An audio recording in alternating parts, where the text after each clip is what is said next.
In a resounding display of solidarity amid mounting outrage, foreign ministers from 7 leading Muslim nations convened in Istanbul today to denounce Israel's brazen violations of the fragile Gaza ceasefire, demanding an unequivocal withdrawal of occupation forces from Palestinian lands. The emergency coordination meeting of Arab Islamic foreign ministers, hosted by Turkey, exposed the stark hypocrisy of Israel's actions. Unilateral bombardments that have shattered the truce brokered just weeks ago, claiming civilian lives and edging the region toward renewed catastrophe. As the death toll from these aggressions climbs, with over 100 Palestinians killed in recent strikes alone, the international community faces a moral imperative. Will it enable Israel's pattern of impunity, or finally enforce accountability?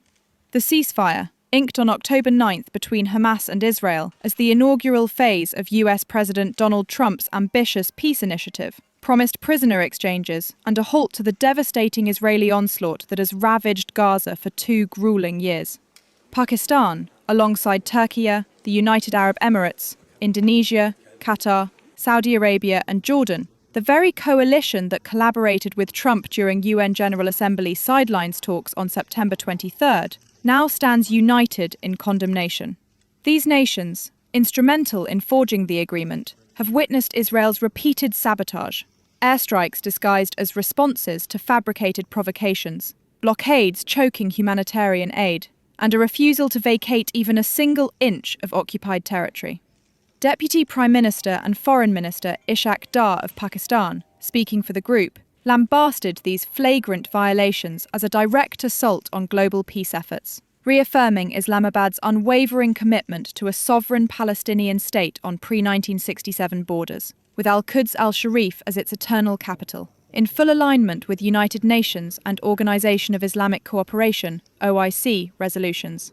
This gathering transcends rhetoric. It signals a pivotal juncture where Muslim countries are charting a defiant path forward, prioritizing Palestinian self-determination over external impositions. Turkey, having orchestrated the now teetering 3-week-old truce, emerged as the vanguard, with Foreign Minister Hakan Fidan issuing a stark warning. We've now reached an extremely critical stage. We do not want the genocide in Gaza to resume. Fidan, fresh from weekend consultations with Hamas chief negotiator Khalil al-Hayya, revealed the movement's readiness to entrust Gaza's governance to a Palestinian-led committee, underscoring a commitment to inter-Palestinian reconciliation with the West Bank-based Palestinian Authority. Palestinians should govern Palestinians and ensure their own security, Fidan declared, rejecting any new system of tutelage that could perpetuate foreign domination. Echoing this resolve, Turkish President Recep Tayyip Erdogan asserted that Hamas remains quite determined to uphold the truce, while emphasizing the OIC's indispensable role in Gaza's reconstruction, a blueprint unveiled in March by the Arab League and OIC to rebuild what Israeli aggression has systematically demolished. Yet Israel's obstructions cast a long shadow. Ankara's disaster relief teams, dispatched to aid in recovering remains from rubble, including those of Israeli captives held by Hamas, languish at the border, denied entry in a move that exemplifies Tel Aviv's contempt for humanitarian norms and its visceral opposition to Turkey's involvement, fueled by Ankara's principled ties to Palestinian resistance. Such tactics not only prolong suffering, but also undermine the emerging international stabilization force, envisioned under Trump's framework to monitor the ceasefire post-withdrawal. Fidan stressed the imperative of a UN Security Council resolution to legitimize the ISF, free from vetoes by Israel's staunchest allies, chief among them Washington, insisting that troop commitments from Muslim nations hinge on a mandate safeguarding Palestinian sovereignty. As the dust settles from today's deliberations, the onus shifts decisively to Muslim countries. What concrete measures will they deploy to fortify the ceasefire and reclaim Gaza's destiny? Experts at DRM News foresee a multifaceted strategy unfolding with urgency. First, diplomatic escalation through the OIC and Arab League to enforce the March reconstruction plan, channeling billions in economic aid directly to Palestinian institutions while bypassing Israeli gatekeepers, potentially mobilizing Qatar's mediation prowess and Saudi Arabia's financial heft to fund immediate infrastructure revival. Second, A unified push at the UN for binding resolutions mandating Israel's withdrawal and ISF deployment, leveraging Indonesia and Pakistan's moral authority to rally Global South support and isolate veto-wielding powers.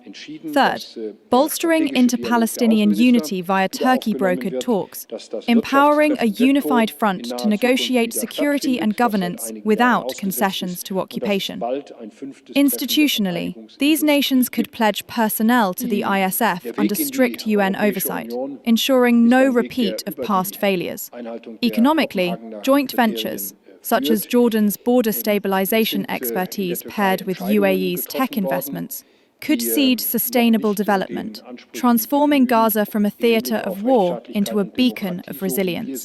The joint communiqué from Istanbul crystallized this vision. Urgent humanitarian corridors for famine-stricken Gaza, unyielding condemnation of Israeli encroachments, and an ironclad demand for rebuilding under Palestinian stewardship. As Fidan poignantly noted, nobody wants to see a new system of tutelage emerge, a veiled rebuke to schemes that would entrench subjugation under guises of stability. For the Ummah and the world, the message is unequivocal. The time for passive diplomacy has ended. Muslim nations must wield their collective influence, not merely to pause the bloodshed, but to dismantle the architecture of oppression, paving the way for a free Palestine. DRM News will track these developments with unwavering scrutiny, delivering on-the-ground insights and analysis. The fragile threads of peace hang in the balance. Will unity prevail over aggression? Stay informed as history pivots on the actions of the resolute few.